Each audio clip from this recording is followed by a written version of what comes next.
সেখানে ফাঁসিয়ে দেওয়া হচ্ছে। এই লাশ ভেসে ওঠার জন্য অনেক আগে থেকে প্রস্তুত হয়ে আছি। সাথে সাথে কেউ কোনো হাউসে পাঠিয়ে দিবেন না, দুদিন সময় নেবেন, চিন্তা করবেন কাকে সেখানে ফাঁসিয়ে দেওয়া হচ্ছে। এখন থেকে কোস্টগার্ডের যে সমস্ত সদস্যরা রয়েছেন, আমাদের এই বক্তব্য এখানে আপনাদের গোয়েন্দা বাহিনী আছে, আমরা জানি এই বক্তব্য আপনাদের কাছে পৌঁছাবে। গতকালকে আমাদের এক সাংবাদিক সহকর্মী আরফাত সানির বিষয়ে যখন কোস্টগার্ডের সাথে কথা বলল, তার হেড অফিস থেকে কোস্টগার্ডের সদস্যরা গিয়ে, ঊর্ধ্বতন কর্মকর্তারা গিয়ে তাকে ফোন করা হয়েছে। এই যদি কন্ট্রোল করার চেষ্টা হয়, এই নতুন বাংলাদেশে এখন পর্যন্ত সাংবাদিকের যে কথা বলার স্বাধীনতা, সেটি এখন পর্যন্ত বাস্তবায়ন হয় নাই। আজকে থেকে আমরা ঘোষণা দিচ্ছি, আমরা ক্র্যাকের পক্ষ থেকে কোস্টগার্ডের সংবাদ বর্জন করলাম। একই সাথে আরফাত সানির ন্যায় বিচারের জন্য সারা বাংলাদেশের সকল সাংবাদিককে অনুরোধ জানাবো, কোস্টগার্ডের সংবাদ যেন তারা বর্জন করে। আপনারা জানেন আরফাত সানির জন্য যে আন্দোলন সৃষ্টি হয়েছে সেটি এখানেই থামবে না। আগামীকাল হুকিয়া একটি মানববন্ধন ডেকেছে, সেখানকার কর্মরত সাংবাদিকরা। একই সাথে ঈদগাহতেও আয়োজন করা হচ্ছে এবং আমরাও যদি 24 ঘন্টার মধ্যে আরফাত সানিকে মুক্তি দেওয়া না হয়, আমরাও আরো কঠোর কর্মসূচি দিতে বাধ্য হব।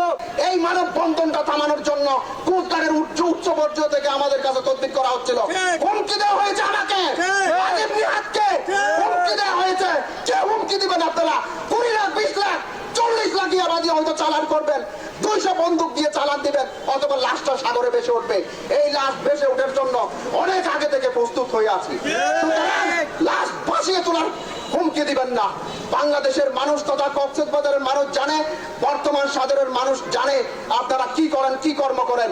সাধারণ মানুষের কাছে গিয়ে আপনারা যারা কোস্টগার্ডের ঊর্ধ্বতন রয়েছেন, আপনারা জিজ্ঞাসা করুন মহেশখালীতে কি হয়, টেকনাফে কি হয়, কি ধরনের নানা ধরনের নাটকীয়তা করে আমাদেরকে ফাঁসানো হচ্ছে। এবং 5 আগস্টের পরেও এখনো পর্যন্ত ফাঁসানোর যে ধারাবাহিকতা সেটা অব্যাহত রয়েছে। আপনাদের একটা প্রমাণ স্বরূপ একটা কাগজ আমি দেখাতে চাই।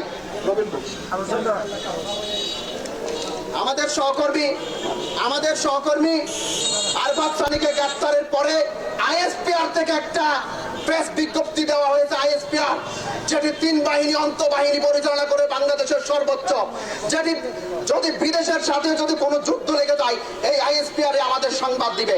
সেইখানে আরফাত সানির কোনো অস্তিত্ব নেই। আরফাত সানির যদি কোনো অপরাধ থাকে, সেই অপরাধ কেন আগে বলেননি আপনারা?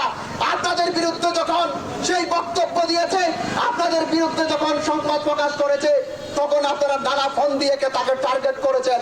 প্রথমে তার স্বজনদের, এরপরে তাকে আপনারা তুলে নিয়েছেন। কেন? সেখানে তো নৌবাহিনী অভিযান করেছিল। নৌবাহিনী যে আইএসপিআর থেকে যেই বক্তব্য দিয়েছে এটি চেঞ্জ করলেন কেন আপনারা?